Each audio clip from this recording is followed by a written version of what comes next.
I'm your host, and today we're diving into something that thousands of advanced learners around the world have been asking for a long form: natural, real-life English listening experience designed specifically for C2 level fluency. If you've made it to this level, first of all, congratulations. You've already climbed the mountain most people never reach, but you're here because you want something more nuance, more natural rhythm, more control, and above all, a deeper sense of comfort with English. And trust me, that next jump from excellent English to effortless English is absolutely possible, but it requires the kind of input we're going to give you today: real, unscripted style conversation, natural expressions, everyday phrasing, and those subtle details native speakers use without thinking. And joining me today is someone who knows exactly how to bring those details to life: a fellow teacher, a pronunciation nerd, and someone who spends way too much time analyzing how real people speak. Welcome to the show. Thank you. It's great to be here. And I honestly love doing episodes like this because C2 learners are in such an interesting place. They can understand almost everything, but they often tell us the same thing: I still don't feel completely natural. Or sometimes I hesitate because something doesn't sound quite right. Or my personal favorite: I understand everything, but I don't always sound like the people I listen to. Exactly. And that's actually what today's episode is built around: closing that final 10% gap. Because when learners hit C2, it's not about basic grammar anymore. It's not about memorizing vocabulary lists. And it's definitely not about drilling boring exercises. It's about exposing yourself to real language patterns: the rhythm, the flow, the tone, the tiny emotional shifts hidden inside everyday expressions. Right. And before we go deeper, I want to say something that I tell my advanced students all the time. English at the highest level is not about perfection. It's about naturalness. It's about choosing phrases that fit the moment.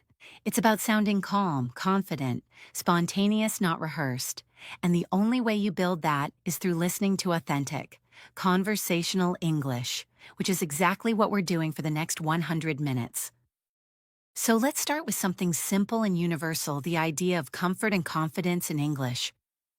A lot of C2 learners feel confident intellectually, but not emotionally. They know the grammar, they know the vocabulary, but they sometimes second-guess themselves when speaking. They're afraid of sounding too formal, or too stiff, or too textbook. I hear this all the time. Someone says, "I speak well, but I don't feel like myself in English." And that's such an important point. You want your English self to feel like your real self: relaxed, expressive, funny, thoughtful, curious. So here's a little mindset shift that helps. Instead of thinking, "How can I avoid mistakes?" ask, "How can I express myself more naturally?" Exactly. And natural English often comes from small, everyday expressions, the ones people don't teach you in textbooks. Things like, "I get what you mean. I see where you're coming from. That caught me off guard. I wasn't expecting that. That's a good call. Let me think this through." These aren't fancy phrases. They aren't idioms from a dictionary. They're just the real language you hear native speakers use constantly, whether they're at work, out with friends, or just chatting casually. Absolutely. And today, as we go through different topics: daily life, communication, culture, decisions, emotions, work, relationships, preferences, you're going to hear these kinds of phrases repeated naturally, in context, in conversation. That's the magic. Your brain picks up patterns without you forcing it. And speaking of daily life, let's kick things off with something everyone can relate to: the routines we build and the habits we try to keep. Because how people talk about their routines often reveals a lot about natural English. Yeah, let's start there. You know how people say things like, "I've been trying to get into a better morning routine." "I'm not a morning person, but I'm working on it." "I've been meaning to start exercising again." I keep telling myself I'll go to bed earlier, but here we are. These are the kinds of lines you hear everywhere at work, in coffee shops, at the gym, even in casual conversations with friends. And they speak to something universal. Everyone is trying to improve something in their life, but not always successfully. And the way native speakers talk about that is casual, self-aware, and often a little humorous. Right. No one says, I intend to restructure my morning routine for improved productivity. That sounds like a robot. They say things like, I'm trying to get my life together. I'm slowly getting back on track. I'm doing my best, but it's a work in progress. That one, it's a work in progress, is extremely common. People use it for everything: their health, their job, their personal goals, even their relationships. Exactly. And it's phrases like this that make your English feel authentic, not academic, not formal, just real. So here's what we're going to do throughout this episode. We're going to explore these expressions in natural conversation. We're going to show you how native speakers actually use them. And you're going to hear them again and again, not in a memorization way, but in a natural exposure way. Right. And remember, the goal today isn't to understand every single word. The goal is to absorb patterns the way thoughts flow, the way ideas connect, the way tone changes depending on the moment. So with that said, let's ease into our first real conversation of the episode, talking about daily routines, morning habits, and the small rituals that shape our day. Because honestly, how someone starts their day says a lot about them. So let's talk about mornings, not in a dramatic way, but in the real life, everyday sense. Everyone has a different relationship with mornings. Some people wake up ready to conquer the world, while others wake up and immediately start negotiating with themselves about getting out of bed. Absolutely. And what's funny is that people love talking about their morning routines, even people who don't really have one. You'll hear things like, I'm trying to be more consistent. Some days I'm on top of things, some days not so much. I wish I were one of those early riser people. Exactly. And those expressions, on top of things, not so much. Early riser people, these aren't textbook expressions. They're the kinds of casual, natural phrases you hear in everyday conversations. Let's paint a realistic picture. Imagine you're having coffee with a friend before work. You ask how their morning's going, and you hear something like, well, I woke up on time, which is already a win for me. But then I got distracted scrolling on my phone, and suddenly half an hour disappeared.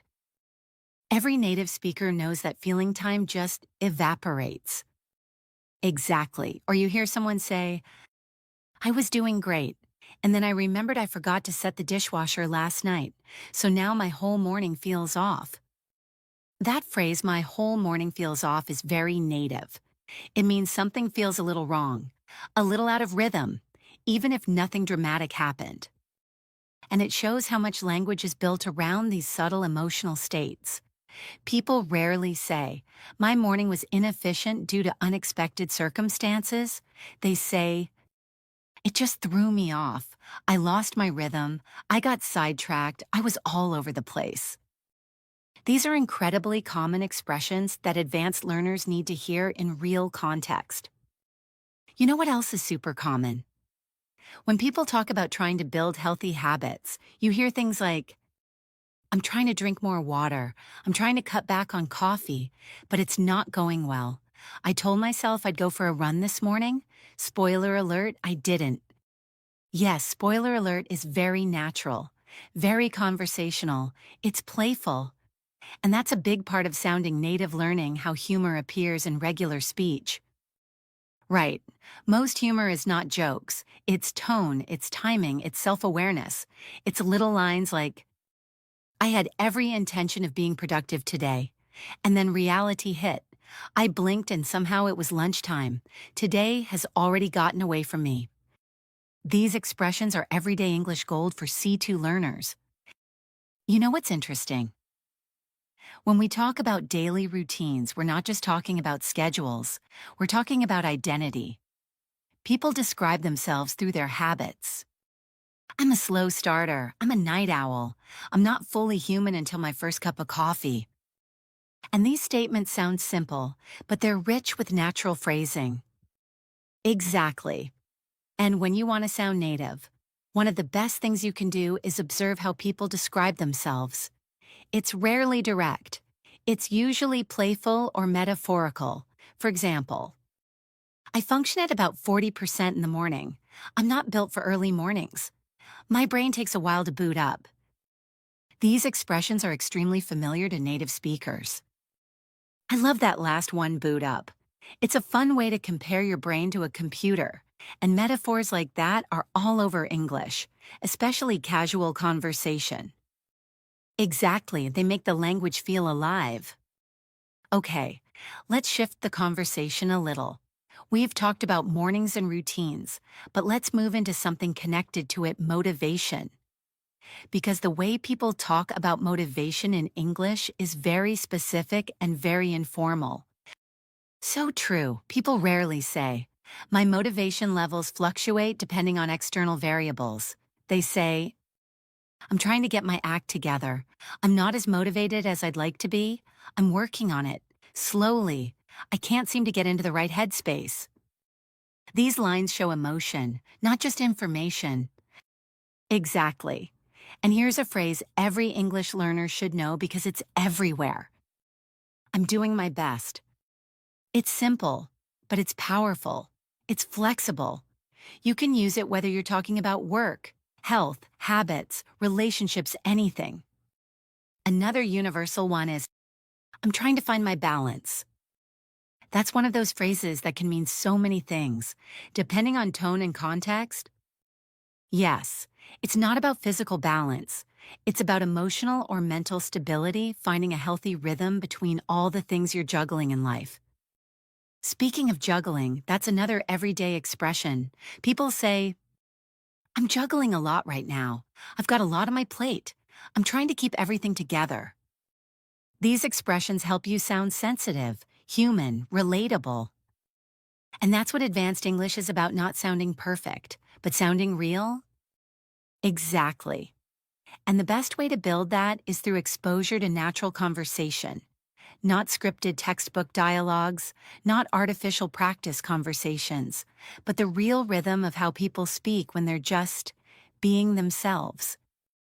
Okay, so let's build on this and move into something deeper, how people talk about stress and trying to manage it. Because this is another universal topic, and the English expressions around it are incredibly valuable for advanced learners. Yes, that's a great direction. Stress touches everyone. People talk about work, stress, life stress, emotional stress, even social stress. And the way they describe it reveals a lot of natural phrasing.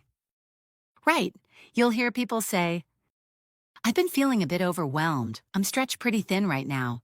I'm trying not to burn out. It's been a hectic week. These expressions aren't dramatic. They're everyday. And they're so common that if you start using them naturally, your English level immediately feels more native-like. Exactly. And we'll dig even deeper into this, how people talk about emotions, pressure, relationships, and social interactions, because these are the areas where advanced English really shines.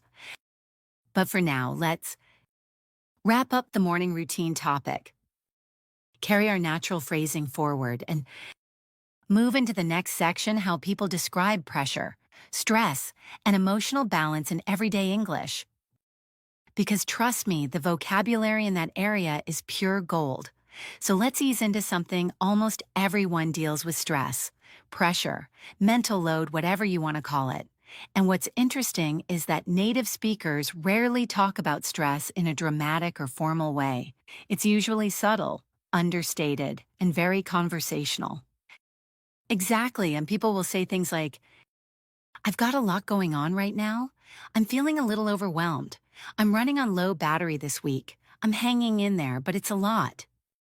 Now, notice how none of these sentences use the word stress, yet the meaning is completely clear. Right, and that's why these phrases are so important for C2 learners. Advanced English isn't about complicated vocabulary. It's about sounding human, sounding like someone who lives in the real world, not a language exam. For example, one of the most native expressions ever is, I'm trying to keep my head above water. It just means you're managing, you're coping, you're not drowning in responsibilities, and you'll hear it absolutely everywhere: workplaces, family conversations, chats with friends. And sometimes, stress is described in a slightly humorous way. You might hear someone say, I'm one minor inconvenience away from losing it. I'm at capacity. My brain has left the chat. Yes, that last one, my brain has left the chat, is an internet-influenced expression that's become super common. It's playful, but it also communicates exhaustion in a relatable way. And you know what else is interesting? People often use metaphors to describe their emotional limits. Things like, I'm burned out, I'm drained, I'm fried, I've hit a wall, my brain is fried. These aren't technical terms, they come from real life, and they help you understand the emotional tone of a conversation.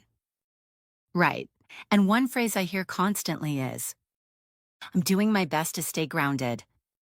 That one means you're trying to stay calm, stable, centered even when life feels chaotic. Let's give listeners a quick natural conversation example. Something you might hear between two coworkers or friends. Hey, you doing okay? You seem a little off lately. Yeah, I'm all right. Just juggling too much at the moment. Anything I can help with? Not really, but thanks. I just need to catch my breath. Now that small exchange is packed with native expressions. A little off, juggling too much, catch my breath. These expressions carry emotional meaning without being dramatic. Exactly, and another common one. I just need a minute. It can literally mean 1 minute, or it can mean I need time to calm down. Tone matters more than the actual words. So let's go a bit deeper into the language people use when they're trying to reset, get back on track, or manage stress. You'll often hear, I'm trying to slow down. I need to clear my head. I'm taking things one day at a time. I'm trying to not overthink everything. And that phrase, one day at a time, is universal. It's used in almost every English-speaking country. Right. And it's not just about stress. It's used for anything that feels overwhelming, like a big project, a new job, new responsibilities. It's a comforting, realistic way to express progress without pressure. Another extremely common expression, I'm giving myself some grace. That means you're being gentle with yourself, not expecting perfection. Yes, and that's something a lot of advanced learners actually need to hear. Sometimes they put too much pressure on themselves to speak perfectly. But real English is full of small mistakes, pauses, hesitations, corrections, even for native speakers. Exactly. That's why listening to long-form, human conversations is so important. It helps you understand that English isn't a performance, it's a tool. Let me add one more expression native speakers use constantly. I'm trying to find my rhythm again. It's used when someone feels off balance or out of sync and wants to regain a sense of stability. And that connects naturally to another everyday topic, energy and motivation. People love talking about their energy levels, usually in a joking or self-aware way. You hear lines like, I'm running on fumes, I have zero energy left, I'm wiped out, I'm absolutely done for the day. I hit my limit hours ago. These expressions show exhaustion, but in a light, friendly way. Right.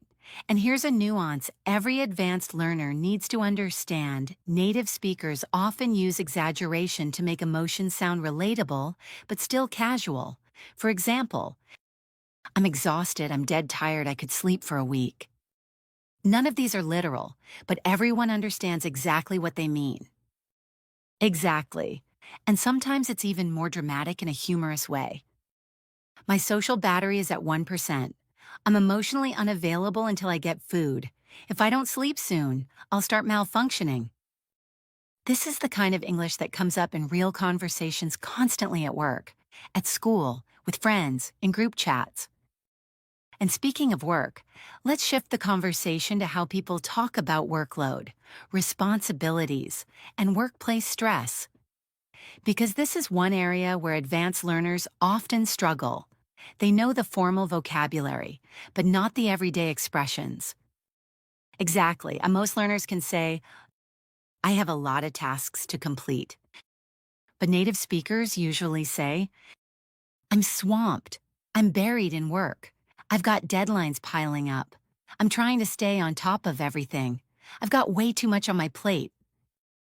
These expressions are natural, casual, and extremely common in modern workplaces. Right.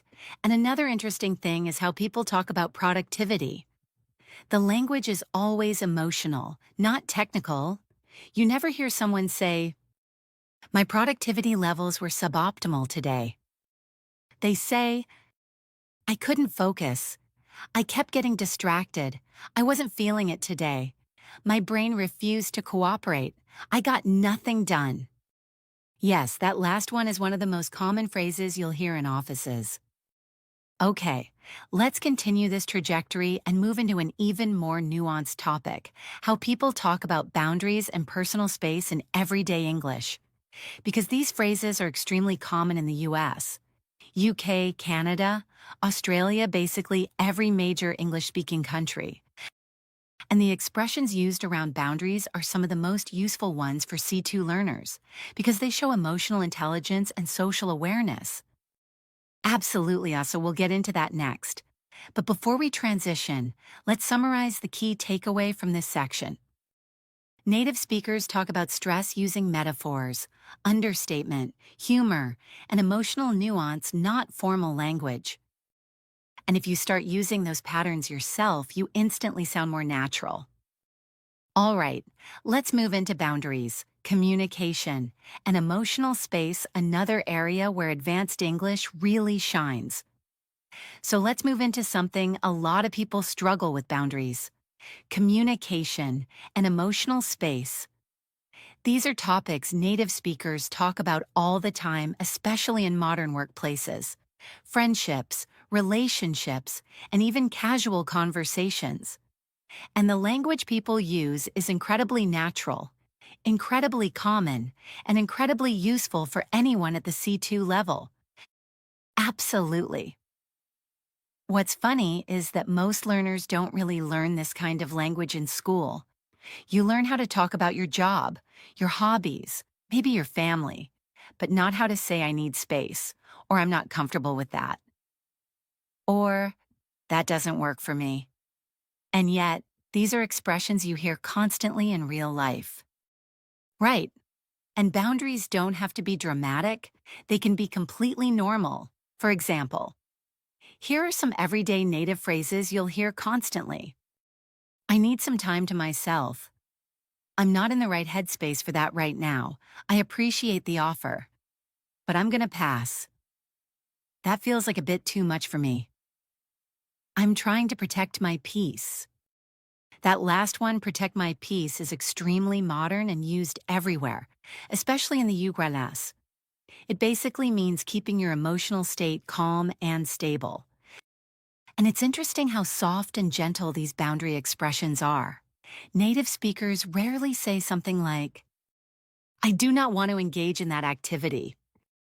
Instead, they say, that's not really my thing. I'm going to sit this one out. I think I'll skip this time. That doesn't work for me. Yes, that doesn't work for me is one of the most versatile, polite boundary phrases in English. You can use it for scheduling, for work tasks, for social plans, for anything that doesn't align with your needs. Let's give a realistic example. Hey, we're all going out after work. You in, I'd love to, but I need to recharge tonight. Totally get it. Next time. Now notice the language. I need to recharge. It means you need rest, physical, emotional, or social. Native speakers use this constantly. Exactly. And here's another one: I need a little breathing room. That's a very gentle way of saying you need space, either literally or emotionally. Another one you'll hear all the time: I'm setting some boundaries for myself. It means you're trying to be healthier, calmer, more balanced, and you're letting people know. Now let's talk about communication, especially when you need to be honest, but still kind. This is a huge part of real life English that advanced learners absolutely need. Native speakers often use softening phrases, things that make a message sound less harsh. For example, I might be wrong, but from what I can tell, I'm not sure how to put this, but can I be honest with you for a second? Here's how I'm seeing it. These expressions show emotional intelligence. They also create space for honest conversation. Right, and here's another important one. That made me feel a bit uncomfortable. This is a direct but respectful way to express your feelings, and it's extremely common in both professional and personal contexts. And you'll also hear, I'd prefer if we didn't go in that direction. I'm not sure that tone is helpful right now. I need a minute to process that. Again, these expressions show emotional awareness, sensitivity, and social understanding. Exactly. And here's something crucial: native speakers often use tone and phrasing to express nuance, not just vocabulary. That's why advanced learners benefit so much from long-form listening like this.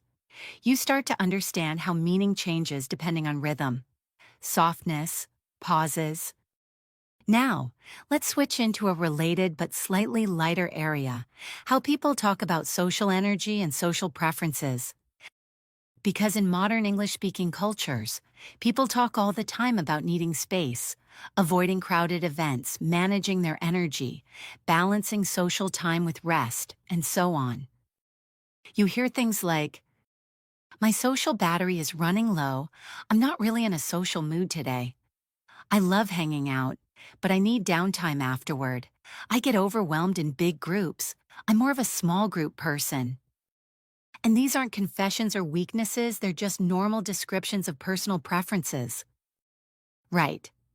And notice how natural these expressions are. They're relatable, soft, familiar. They don't sound dramatic or formal.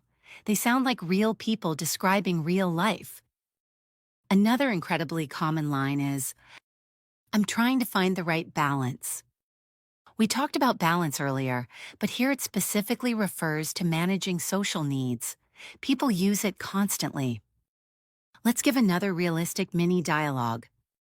You come into the party tonight. I think I'm going to stay home. I've had a long week. No worries. Rest up. Yeah, I just need a quiet night. This dialogue is super simple, super natural, and filled with native phrasing. Now let's take this deeper. Boundaries and emotional space also show up in relationships and friendships. People say things like, I need to take a step back. I'm not in the best place emotionally. I need to set healthier limits. I care, but I also need some space. I don't have the capacity for this right now. These expressions are polite but real. They let you communicate clearly without being harsh. And this is incredibly important for advanced learners. If you can express emotional nuance in English, you're not just fluent, you're socially fluent. Now, let's shift into a new area that builds on this: how people describe their preferences, decisions, and personal choices. This is another area packed with natural language, especially expressions about liking or disliking things, making choices, hesitating, or changing your mind. We'll get into all of that next, because the vocabulary around decisions is extremely rich and extremely everyday. But before we transition, here's the takeaway. Advanced English lives in the soft language phrases that show emotion, boundaries, preferences, hesitation, tone, and connection. And if you can master that, you unlock a whole new level of natural fluency. All right, let's move into how native speakers talk about preferences, decisions, and personal tastes, some of the most useful everyday expressions at the C2 level. So now let's talk about something every native speaker deals with constantly: preferences and decision-making. This is a goldmine of natural English because people express likes, dislikes, uncertainty, hesitation, and personal taste dozens of times a day. And the way they talk about it is almost never direct or formal. Exactly.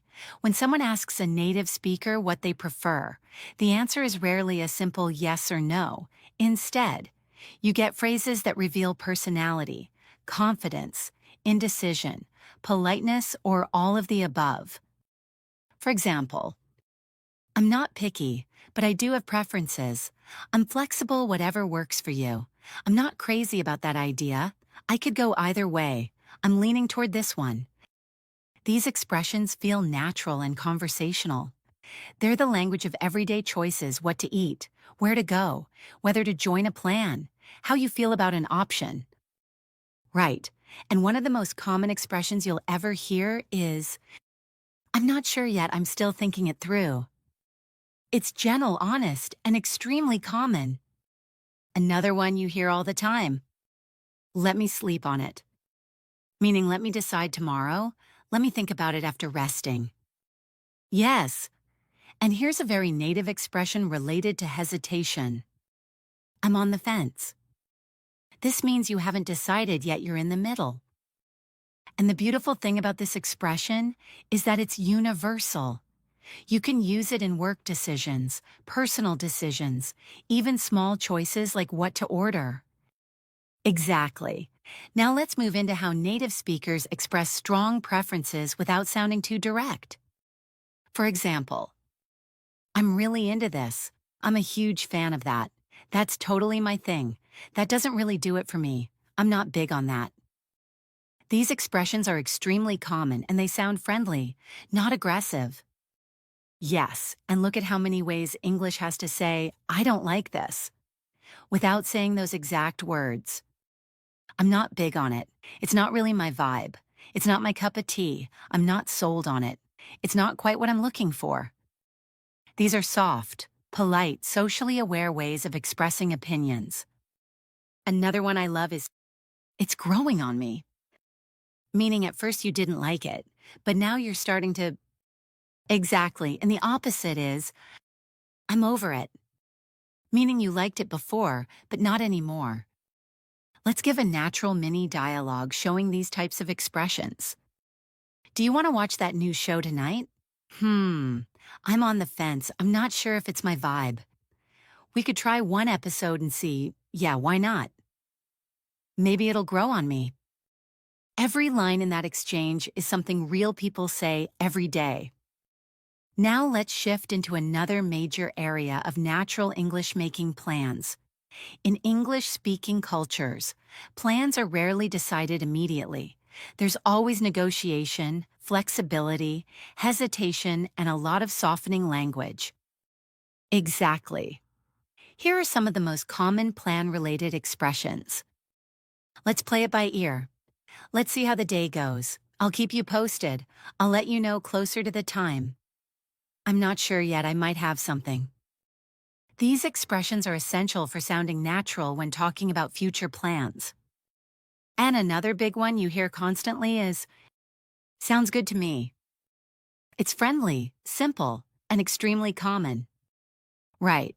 And here's something every C2 learner should know. Native speakers often respond indirectly when they're not fully committed to something. For example, maybe, we'll see. I'll think about it. I'll see how I feel. Let me check my schedule. All of these often mean probably not, but they're polite ways of keeping the conversation open. Exactly. And here's an expression that has become extremely popular in modern English. I'm trying to be more intentional with my time. It means someone is trying to choose activities carefully, not just say yes to everything.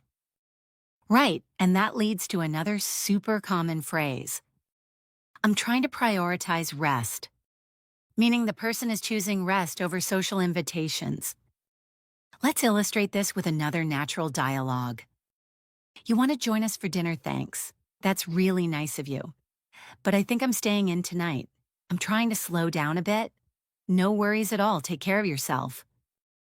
Notice the tone warm, polite, relaxed, no drama, no tension. Now, let's introduce another very common topic in natural English: personal tastes and lifestyle choices. People love talking about their favorite foods, activities, hobbies, and routines, but they rarely talk about them in strict or formal terms. You hear things like, "I'm really into cooking lately. I've been getting back into reading. I'm trying to get more active. I got hooked on that series. I'm obsessed with this new cafe." Very conversational, very real. And when people dislike something, the language is casual. "I tried it, but it wasn't for me. I'm not feeling it. I couldn't get into it. It didn't click with me." These expressions communicate personal preference gently, without shutting down the conversation.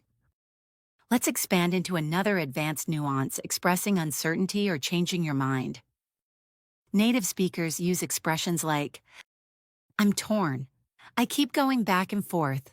I changed my mind. I talk myself out of it. I talk myself into it. It seemed like a good idea at the time." These are deeply human expressions, full of personality and emotion. Exactly.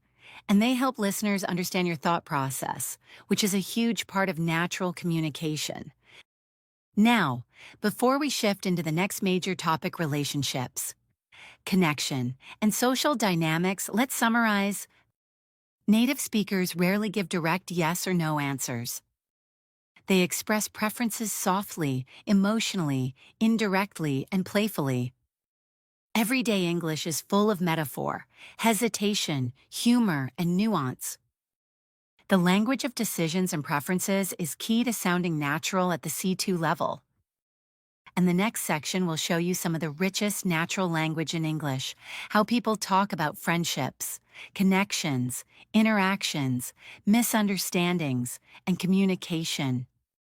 This is one of the most important areas for advanced fluency, and we're diving into it next. All right, let's move into one of the richest areas of natural English: relationships, connection, and social dynamics. This is where native speakers use some of their most expressive, nuanced, emotionally intelligent language, the kind of language that rarely shows up in textbooks but appears constantly in real life. Exactly.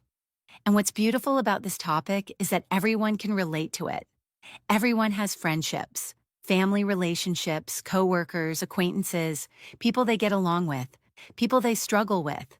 And the way native speakers talk about those dynamics is full of subtlety and warmth. Let's start with something simple: talking about people you feel comfortable with. Here are some extremely common expressions. "I feel like I can be myself around them. They're really easy to talk to. We just click. There's a good vibe between us. They get me." Now notice these aren't formal sentences, they're warm, emotional, natural. Yes, "we just click" is one of the most powerful expressions in English. It means you get along instantly, effortlessly. And the opposite also exists. "We don't really click. Our personalities don't mesh well. The vibe feels off, and there's some tension between us." Again, all extremely common. Right. And I want to highlight something important: vibe has become one of the most used words in modern English. It can refer to a feeling, an atmosphere, a person's energy, a situation, almost anything. You'll hear, "It's got a nice vibe. I'm not loving the vibe here. The vibe feels weird today." Very modern, very natural. Now, let's talk about friendships. People describe friends in many ways. "They're the kind of person you can rely on. They always show up for me. We go way back. They're my go-to person. We've been through a lot together." Those last two are especially meaningful. Go-to person is the person you turn to for support, advice, or comfort. We've been through a lot together. The relationship has history and depth. Exactly. And relationships aren't always easy, so let's bring in some language around challenges and misunderstandings. Native speakers often soften difficult messages. "There's been some miscommunication. I think we're not on the same page. I feel like something's been off lately. I didn't mean for it to come across that way. I think we should talk things through. These expressions let you address issues without sounding aggressive or confrontational. Yes, and one of the most important relationship skills in English-speaking cultures is being able to express disagreement politely. People say, I see where you're coming from, but I hear you, but I see it differently and I get your point, but I don't fully agree. That's a fair point, but here's my take. These lines allow you to stay respectful while still being honest. Right. And another thing native speakers do constantly is use I feel statements. It's a way of expressing emotions without blaming the other person. For example, I feel unheard. I feel overwhelmed. I feel disconnected. I feel like we're misunderstanding each other. Very normal.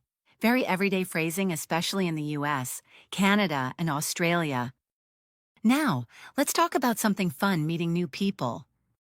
People often describe first impressions in natural ways. They seem really genuine. They give off a friendly vibe. They seemed a bit guarded at first. They're easy to be around. They made a really good impression.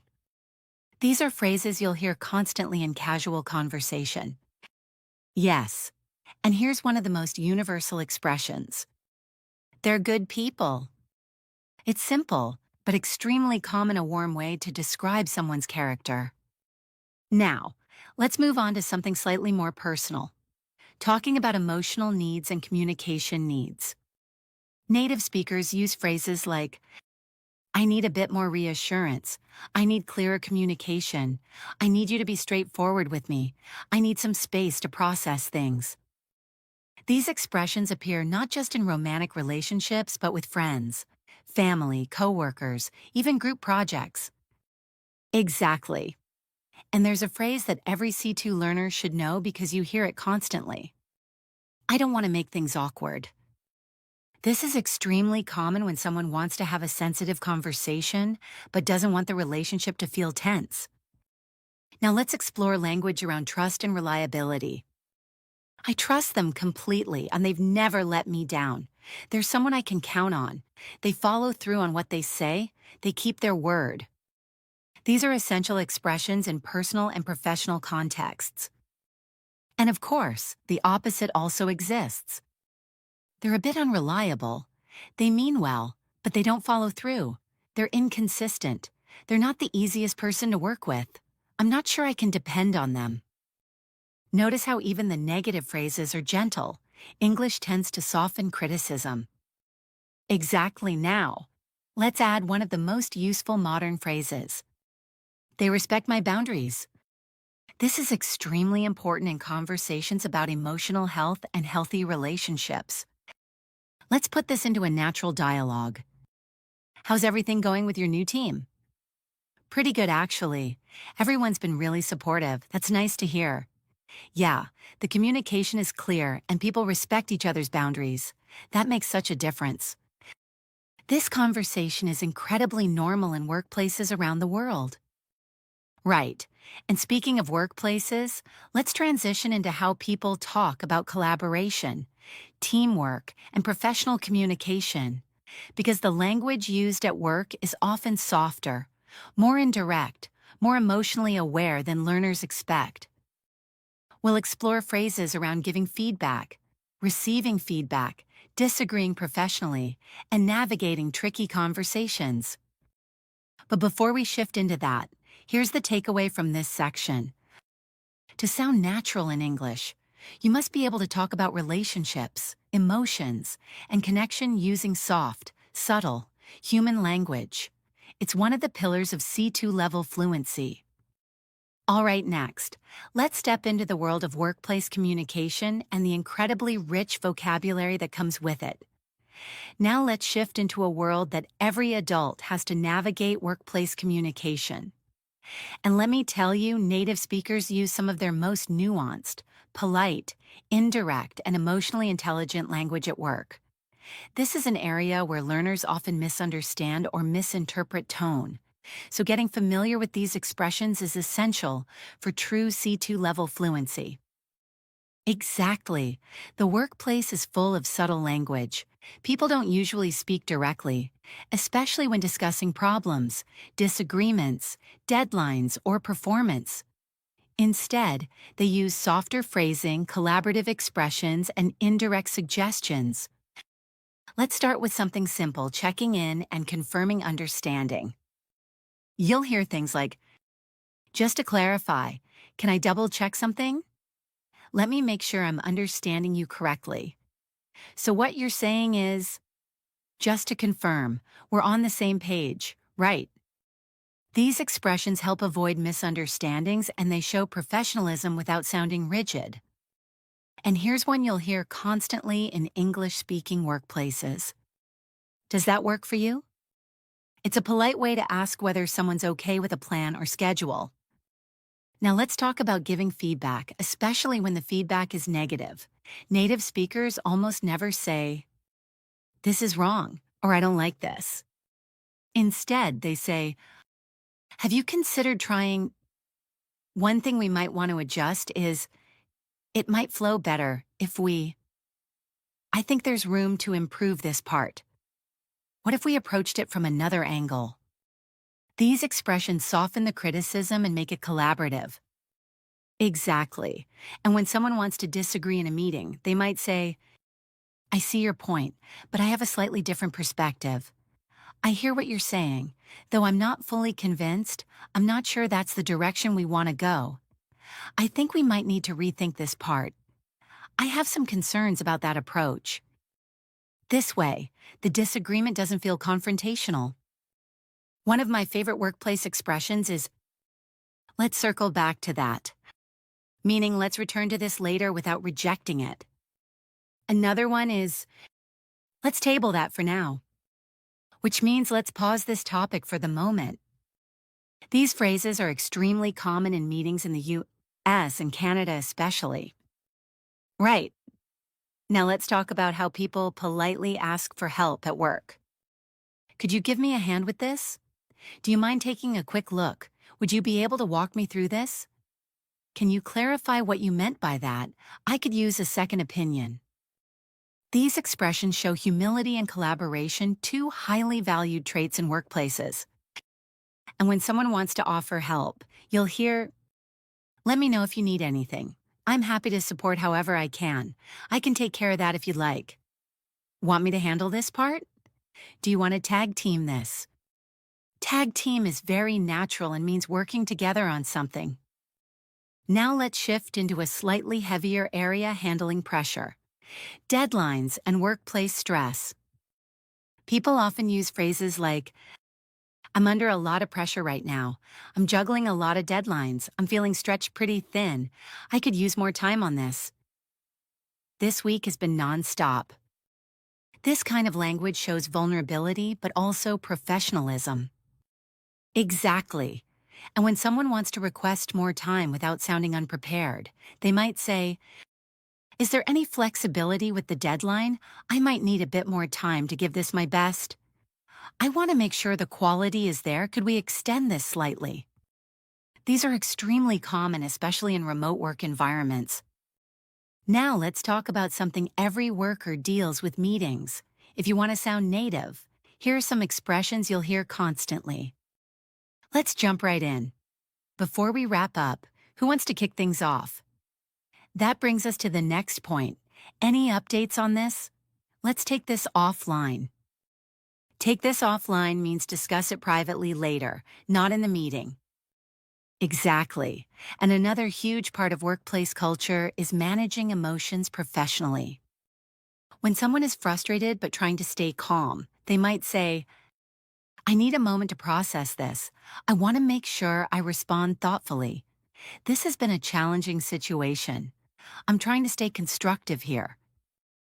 And if someone's trying to prevent conflict, let's keep the conversation productive. Let's focus on solutions. I don't want this to turn into a bigger issue. Now let's move into another important area: recognition and appreciation. People don't only criticize, they also acknowledge good work. Common expressions include, "Great job on this. I really appreciate your work here. You handled that really well. Thanks for stepping up. This wouldn't have happened without you. These expressions help build trust and positive rapport at work. Now, let's combine workplace and personal dynamics because they often overlap. For example, when a coworker seems stressed or upset, people often say, "Hey, you okay? You seem a bit off today. If you need to talk, I'm here. Take a breather if you need one. Let me know how I can support you." This kind of caring language is extremely common in modern workplaces. Exactly. And before we transition to the next big topic, let's give a quick workplace style dialogue. Here's a very natural example. Did you have a chance to look at the proposal? Yes, I went through it this morning. It looks solid, but there are a couple of areas we might tweak. Okay, what are you thinking? I think the introduction needs a bit more clarity. We can walk through it together if you want. Sounds good. Let's circle back after lunch. This simple conversation contains more than a dozen high-frequency native expressions. All right, now let's transition into something equally rich and important: how native speakers talk about self-improvement, goals, habits, and personal growth. Because this is a massive part of modern English, the language people use when trying to better themselves. We'll dive into that next. So let's move into another deeply universal topic: self-improvement, personal growth, and the everyday language people use when talking about trying to become better versions of themselves. This is one of the richest and most relatable areas of natural English because everyone, absolutely, everyone is working on something. Exactly. And the way native speakers talk about self-improvement isn't dramatic or philosophical. It's usually casual, honest, sometimes humorous, sometimes vulnerable. It's the kind of language you hear in cafes, in gym locker rooms, in late-night conversations, or during a walk with a friend. Let's start with some extremely common expressions people use when they're trying to build better habits. I'm trying to get my life together. I'm working on being more consistent. I'm trying to break some old habits. I'm slowly getting into a better routine. It's a work in progress. That last one, "it's a work in progress," might be one of the most widely used expressions in English. People say it about everything: their health, their goals, their projects, their mindset, their self-care. It's gentle, realistic, and human. Exactly, and speaking of self-care, let's bring in some language around taking care of yourself physically, mentally, emotionally. You'll hear expressions like, "I'm learning to take things slower. I'm trying to be kinder to myself.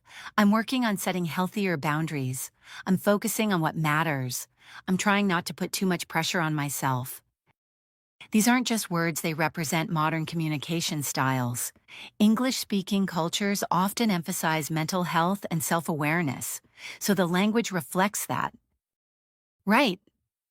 And when someone acknowledges they haven't been doing great, they might say, "I fell out of my routine. I've been slipping a little bit. I lost momentum. I'm trying to get back on track. I got overwhelmed and hit pause for a while." These phrases express honesty without shame, a very common theme in modern English. Now let's talk about motivation, because this is something people love discussing, even joking about. You'll hear, "I'm motivated until I'm not. I go through phases. Some days I'm killing it. Other days I'm barely holding it together. I'm good at starting things, not finishing them. I need a little push sometimes." This is the language of real life, not the polished motivational quotes you find online. And sometimes people use humor to soften the difficulty of self-improvement. "I'm trying to get my act together. One tiny step at a time. I'm doing the bare minimum, but at least I'm doing something. I had big plans. But reality said no. I'm trying, but my bet is very persuasive." These expressions are playful, but they communicate real struggles. Exactly. Now let's bring in something deeper: the way people talk about personal identity and long-term growth. You might hear, "I'm trying to figure out who I want to be. I'm learning what really matters to me. I'm trying to outgrow old patterns. I'm working on becoming more patient. I'm trying to develop better habits. These statements are vulnerable and reflective, and they show emotional maturity, a hallmark of advanced English communication. Another important theme is balance. People talk about trying to balance work, health, relationships, rest, productivity, hobbies, everything. So you'll hear, I'm trying to find a healthier balance. I tend to overcommit, and I'm working on that. I'm learning not to burn myself out. I'm trying to slow down and be more present. I need to pace myself better. These expressions show awareness and intention. Let's bring in a mini dialogue to illustrate this. How's your new routine going? Pretty well, actually, but I'm still trying to find my rhythm. Yeah, it takes time. Exactly. I'm learning to take things one step at a time. This is completely natural. This is how real people talk. Absolutely. And another interesting aspect of self-improvement language is when people talk about habits, they want to start, I've been meaning to read more. I'm trying to get back into journaling. I want to be more organized. I've been thinking about starting therapy. I'm working on being more disciplined. Again, nothing formal here. These are everyday conversational patterns. And then there's the opposite, acknowledging habits they want to break. You'll hear, I'm trying to cut back on screen time. I need to stop procrastinating so much.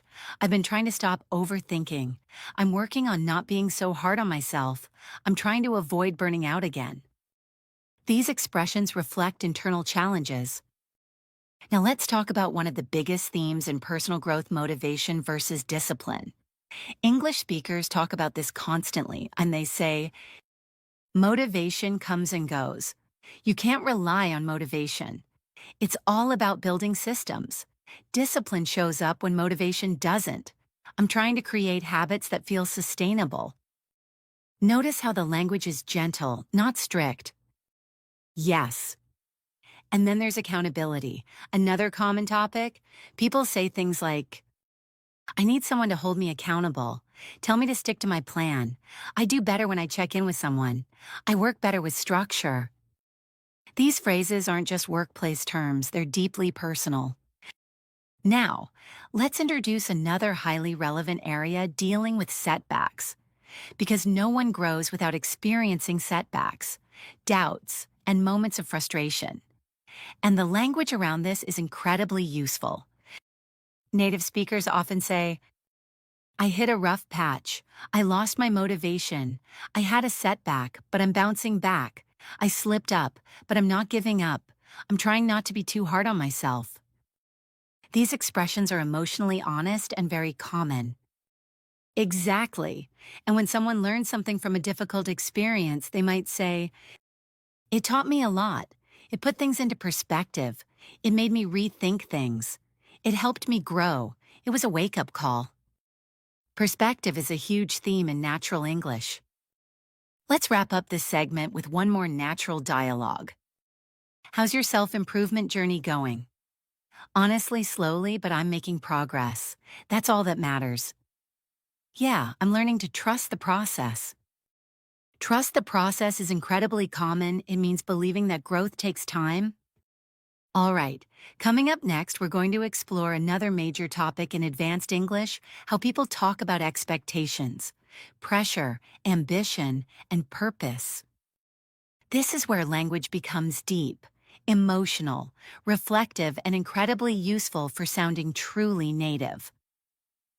All right, let's move into something that every adult in every culture, every job, every stage of life deals with: constantly expectations, pressure, ambition, and purpose. These themes shape how people talk about their lives, their choices, their goals, and their future. And the language native speakers use around these ideas is incredibly rich, nuanced, and emotionally layered. Exactly. And what's important to understand is this: native speakers rarely talk about ambition in a straightforward, textbook way. They don't say things like, my objective is to achieve my long-term goals. Instead, the language is softer, more personal, more reflective. You'll hear expressions like, I'm trying to figure out what I really want. I'm still exploring my options. I'm not sure what my next step is. I'm thinking about switching things up. I want to feel excited about what I'm doing. These phrases reveal uncertainty but also openness and curiosity. Right. And when people talk about pressure, the language becomes even more metaphorical. I feel like there's a lot on my shoulders. I'm carrying a lot right now. I'm holding myself to a high standard. I'm feeling pulled in different directions. I'm trying to manage everyone's expectations. These are very common, very human expressions of emotional weight. And notice how indirect the language is. Native speakers often soften heavy topics. Instead of saying, I'm stressed because of expectations, they'll say things like, it's been a little overwhelming lately. I've had a lot on my plate. I'm trying not to get ahead of myself. I'm feeling the pressure a bit. All of these sound natural, relatable, and emotionally aware. Exactly. Now let's talk about ambition, because people approach it differently. Some are goal-driven, others are more relaxed, and many fall somewhere in between. Here's how native speakers express ambition in a natural way. I've got big plans. I'm aiming higher. I know I'm capable of more. I want to challenge myself. I'm ready for the next chapter. And sometimes ambition is expressed quietly. I want a life that feels meaningful. I want to do work I'm proud of. I want to feel fulfilled. These phrases show depth without sounding dramatic. Right. And when someone's expectations for themselves are too high, you'll often hear, I'm being too hard on myself. I'm setting the bar way too high. I need to be more realistic. I'm expecting too much too quickly. These expressions reflect self-awareness and personal growth. Now let's bring in purpose, because in English-speaking cultures, people talk about purpose a lot, not just in spiritual or philosophical ways, but in day-to-day conversations. You'll hear things like, I want to do something that matters. I'm trying to find what feels right for me. I'm still trying to figure out my purpose. I want to feel like I'm moving in the right direction. I want to contribute to something bigger than myself. Again, not formal, not academic, just real. Exactly. Now let's connect this to something every listener can relate to: the feeling of not knowing if you're doing the right thing. Native speakers talk about this with phrases like, I'm second-guessing myself. I'm not sure if I'm on the right track. I'm questioning a lot of things lately. I'm rethinking my priorities. I'm wondering if I'm heading in the right direction. This language expresses doubt in a soft, relatable way. And here's another big one. I don't want to settle. This means the person doesn't want to accept something that doesn't feel right: a job, a relationship, a lifestyle. Exactly. And the opposite is, I'm learning to be okay with where I am. Meaning the person is trying to accept their current situation. Now let's talk about external expectations, what other people expect from you, like family, society, culture, or your workplace. People say, there's a lot of pressure to succeed. I feel like people expect me to have everything figured out. I'm trying not to live my life for other people. Everyone has opinions about what I should do. I'm trying to block out the noise. Block out the noise means ignoring opinions that aren't helpful. And here's a phrase you'll hear constantly. At the end of the day, this means when you look at what really matters. Often followed by, at the end of the day, I just want to be happy. At the end of the day, it's my decision. At the end of the day, I'm the one living this life.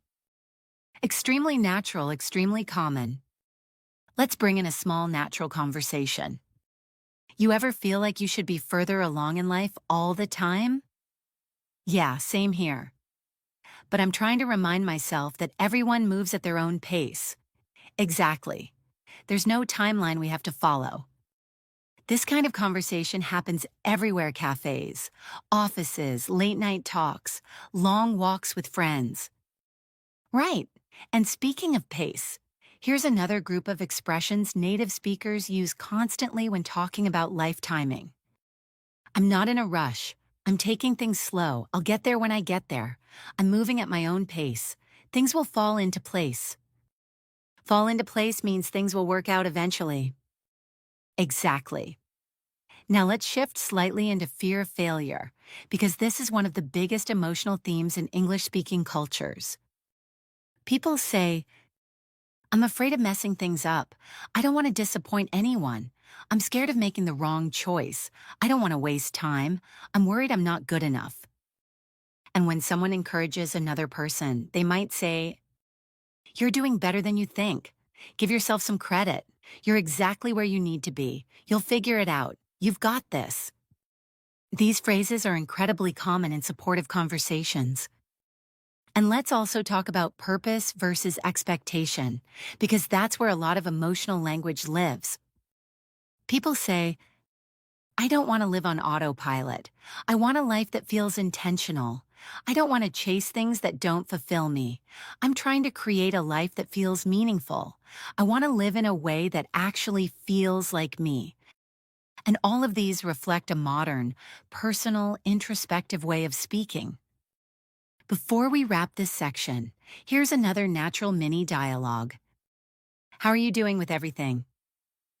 Honestly, a little lost, but I'm trying to trust that things will make sense eventually. I get that. Just take it one step at a time. Yeah, I'm working on it. This is exactly how native speakers talk: soft, honest, supportive, real. All right, next we're moving into something just as rich and universal: how people talk about memories, nostalgia, regrets, and lessons learned. This is where English becomes deeply emotional and beautifully expressive, perfect for advanced listening practice. Now let's dive into something a lot of people don't expect to be so rich in natural English memories: nostalgia, regrets, and the lessons we take from the past. This is an area where native speakers use incredibly expressive, emotional, and nuanced language, sometimes directly, sometimes through humor, sometimes gently, sometimes very openly. Exactly. Because when people talk about their past, whether it's childhood memories, old friendships, big decisions, or mistakes they've made, they shift into a softer, more reflective style of English. And this is one of the most beautiful areas for C2 learners to master, because it shows depth and emotional maturity. Let's start with nostalgia, a powerful feeling that native speakers talk about all the time. You'll hear expressions like, it takes me back. That brings back memories. I haven't thought about that in ages. It feels like a lifetime ago. Those were simpler times. These expressions carry warmth, reflection, and sentimentality. Right. And when someone remembers a specific moment, they might say, I can still picture it like it was yesterday. I remember that so clearly. That moment is still vivid in my mind. These are extremely common in storytelling. Now let's bring in childhood and growing up, because this is one of the most frequent topics for nostalgic conversations. People say things like, I used to spend hours doing that. That was my favorite thing when I was a kid. I miss how carefree life felt back then. We didn't realize how good we had it. I wish I could go back just for a day. These lines show emotional depth but remain conversational. Exactly, and nostalgia isn't always warm, sometimes it's bittersweet. Phrases like, it's funny how things change. Life felt so different then. I didn't appreciate it at the time. I didn't realize how much I'd miss those moments. I wish I had slowed down and enjoyed it more. These reflections appear constantly in movies, podcasts, relationships, and everyday conversations. Now let's shift into regret, not dramatic regret, but the everyday kind that everyone experiences. Native speakers often soften regret using gentle language. If I'm being honest, I wish I'd handled that differently. I should have spoken up. I held myself back. I didn't know any better at the time. I let fear get in the way. Notice how none of these are harsh or self-punishing, they're reflective. Exactly. And sometimes regret is expressed with humor. I made some questionable decisions. I was a mess back then. Let's just say I learned the hard way. These expressions make regret feel relatable rather than heavy. And here's one of the most universal lines. I wish I could have told my younger self. People complete it with things like, I had to be more confident, to worry less, to enjoy the moment, that everything would work out, to stop caring so much about what others think. These ideas appear everywhere in English-speaking culture. Now let's talk about lessons learned because English has an entire category of natural expressions for this. You'll hear, it taught me a lot. It made me stronger. It changed me. It opened my eyes. It shaped who I am. It gave me perspective. These expressions show emotional growth. And then there are phrases used when someone reflects on a difficult moment. At the time, I didn't see the bigger picture. I didn't understand what it meant for me yet. It took me a while to process it. I can see it more clearly now. I needed that experience more than I realized. These expressions show maturity and deep thinking. Exactly, and a very common reflection is, if I hadn't gone through that, I wouldn't be where I am today. This idea appears everywhere in interviews, speeches, conversations with friends. Now let's get into relationships from the past, because the way native speakers talk about old friendships or old partners is incredibly natural. We drifted apart. We lost touch. We went our separate ways. We're on good terms, but not close anymore. We're not in each other's lives the way we used to be. These phrases describe distance gently without drama. Right. And people also talk about reconnection. We reconnected recently. It was nice catching up. It felt like no time had passed. We picked up right where we left off. These expressions show warmth and familiarity. Another very common theme is, I've changed a lot since then, or I'm not the same person I used to be. People often use these lines when reflecting on growth, mistakes, or major life changes. Now let's bring in a mini dialogue that feels completely natural. You ever think about the past and wonder how different things could have been all the time? But then I remind myself that everything led me to where I am now. Yeah, I guess that's true. Honestly, I'm grateful for the lessons, even the hard ones. This tone, reflective, soft, calm, is extremely common in English. Exactly. And speaking of gratitude, let's introduce some language native speakers use when expressing appreciation for the past or for things that shaped them. I'm grateful for that chapter of my life. I'm thankful for the people who supported me. I didn't realize it then, but I see the value now. That experience taught me resilience. I'm a better person because of it. Now let's explore nostalgia through sensory memory, something English speakers do a lot. They connect memories to smells, sounds, weather, or small details. The smell of rain reminds me of home. A certain song can take me back instantly. The sound of summer nights brings back everything. That place carries so many memories. This is emotional, poetic, and very natural. And you'll also hear expressions like, that chapter of my life feels unfinished. I still think about what could have been. Some memories stay with you. Some people leave a mark. These lines show emotional imprint, how the past stays alive in the present. Now let's talk about moving on, because this is another key theme. I've made peace with it. I've let it go. I've grown past that. I'm closing that chapter. I'm ready for a fresh start.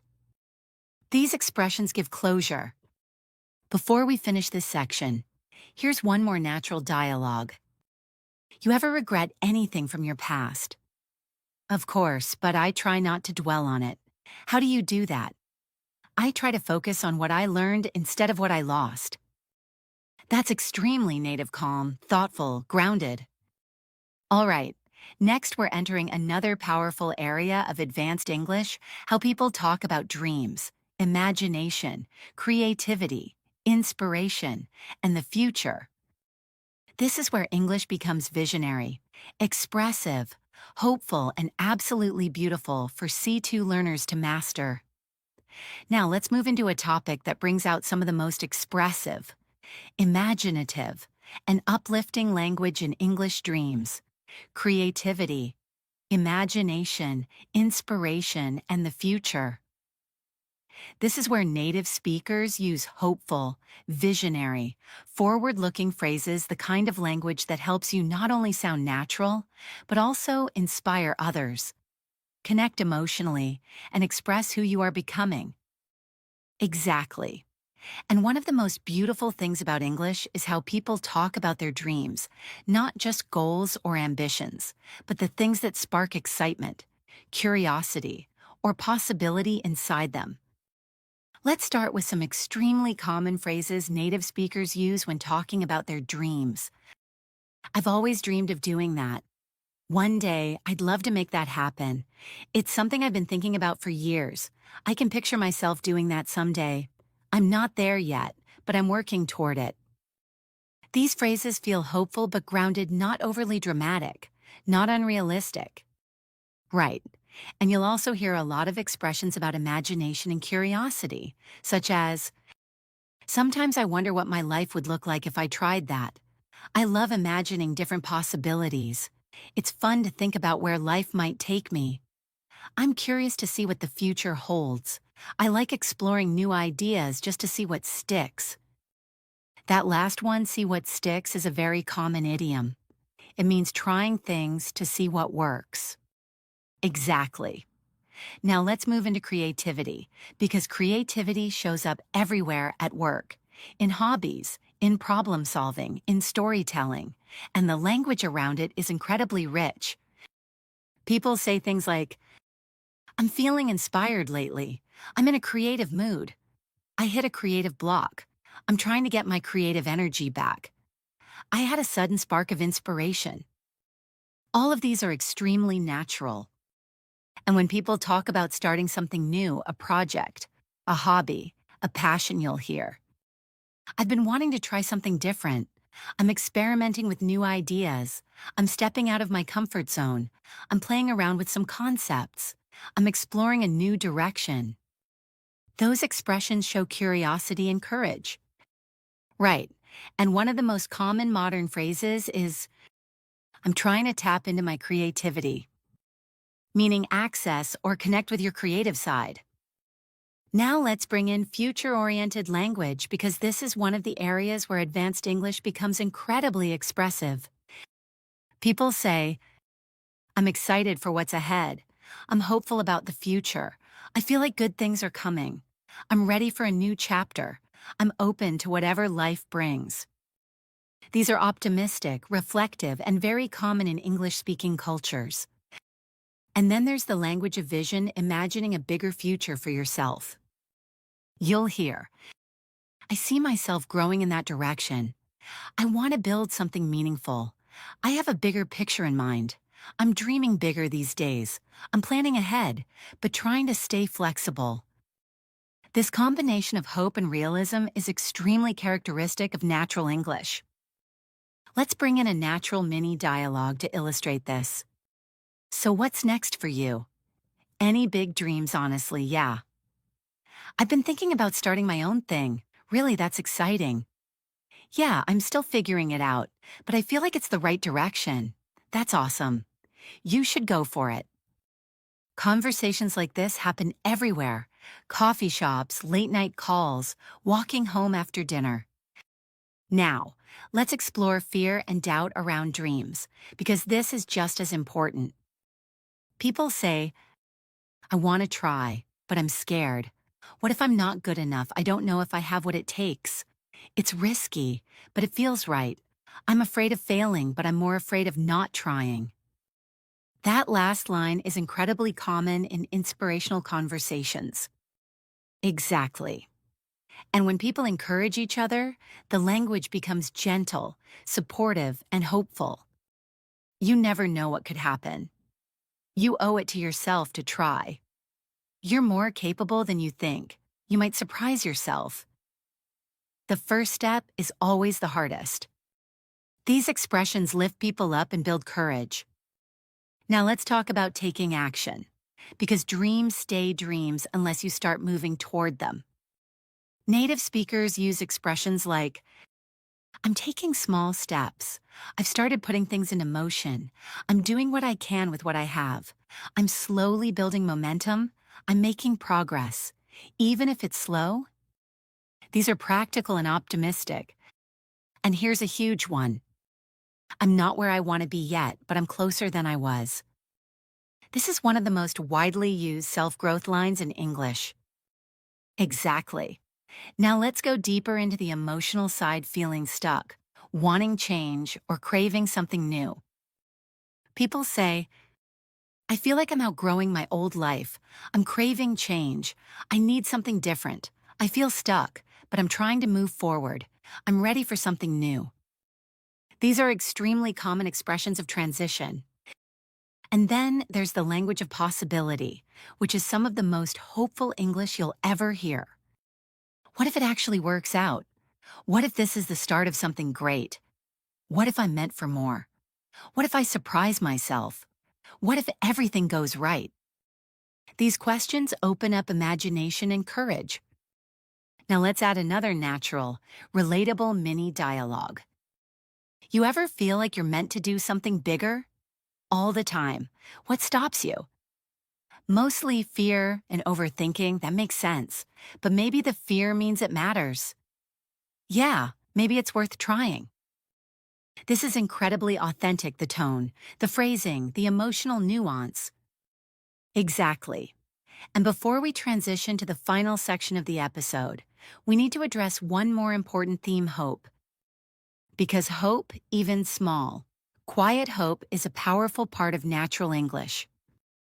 People often say, I have a good feeling about this. I'm trying to stay hopeful. I think things will fall into place. I'm keeping an open mind. I believe something good is coming. These aren't dramatic statements. They're everyday expressions of optimism. And here's a final reflective thought before we move to the last chapter.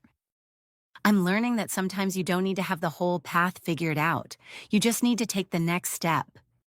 This line is deeply native, deeply human, and deeply real. All right, coming up next is the final section of the podcast, where we bring everything together and end with grounding, reflection, emotional connection, and long-form natural conversation. We're almost there, so we're coming toward the end of this long, reflective journey, but before we wrap up, let's bring everything together. We've talked about routines, stress, boundaries, emotions, relationships, workplace language, self-improvement, ambition, nostalgia, dreams, and the future. And the beautiful thing is that all of these topics share something in common. They reveal how real people speak in real life. Exactly. And the more you listen to these natural rhythms, the more fluent you become, not just in vocabulary, but in tone, nuance, emotional expression, and confidence. But before we officially close, let's move into one last area of real-life conversation: how native speakers talk about grounding themselves, finding peace, and staying centered. This is an area filled with soft, calming, authentic language that appears constantly in everyday life. Let's start with some of the most natural expressions people use when they're trying to stay grounded. I'm trying to stay present. I'm focusing on the little things. I'm learning to slow down. I'm taking things as they come. I'm trying not to get caught up in the chaos. These expressions show emotional awareness and perspective. Right. And when people talk about finding clarity, you'll hear phrases like, I need some quiet time to think. I'm trying to clear my head. I need to step back and look at the bigger picture. I'm figuring things out one step at a time. I'm trying to reconnect with myself. These phrases appear constantly in conversations about life balance. Exactly. And let's not forget the language people use when they realize they've been carrying too much.